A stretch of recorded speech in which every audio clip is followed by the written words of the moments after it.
This week, tens of thousands of students across Colorado are returning to remote learning, and one thing is certain: they'll probably be sitting in front of a computer for much of the day for the rest of this year. We wanted to hear from Colorado parents and experts about what all this extra screen time is doing to our kids. Denver 7's Nicole Brady takes a 360 look.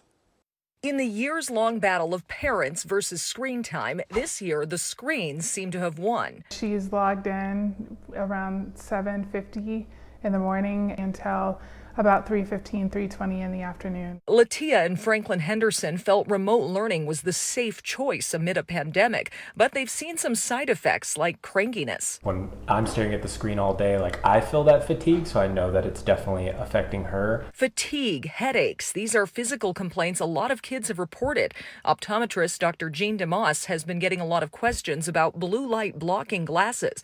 Recent studies show they can be helpful. DeMoss says they're not necessary.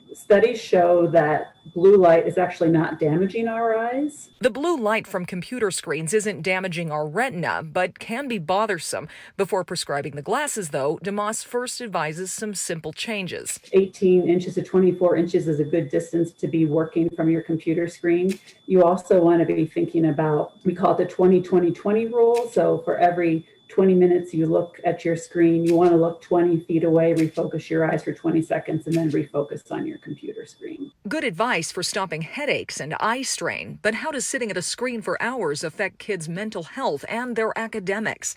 Researchers from Australia recently reported 8 to 9-year-olds who watched more than 2 hours of TV per day had lower reading performance, but that's passive screen time. If your child is on the screen for educational purposes, what the research really suggests is that's okay. Metro State University educational psychology professor Aaron Richmond says screen time can be divided into 3 categories: passive, like Netflix and YouTube, interactive, like video games, and educational, i.e. remote learning.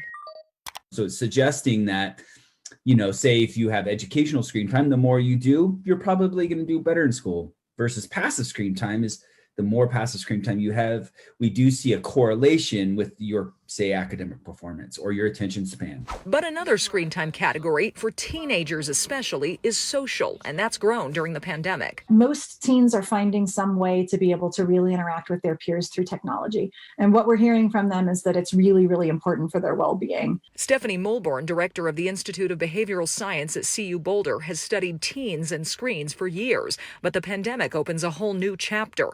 She says parents don't have to be too strict. If you can support your teens using technology in social ways and educational ways, but also support them being able to find ways to move and be healthy, that all of those things together can help their well-being, and that in this moment, that may be the best we're able to do for our teenagers.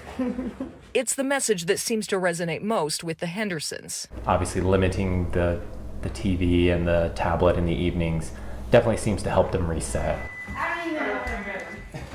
Striving for some balance rather than waging an all-out battle. Nicole Brady, Denver 7. So what do you think about this increased screen time for your kids? Are you more lenient if your kids are doing more active screen time? How do you keep track of it all? Send us an email to 360@thedenverchannel.com to share your views.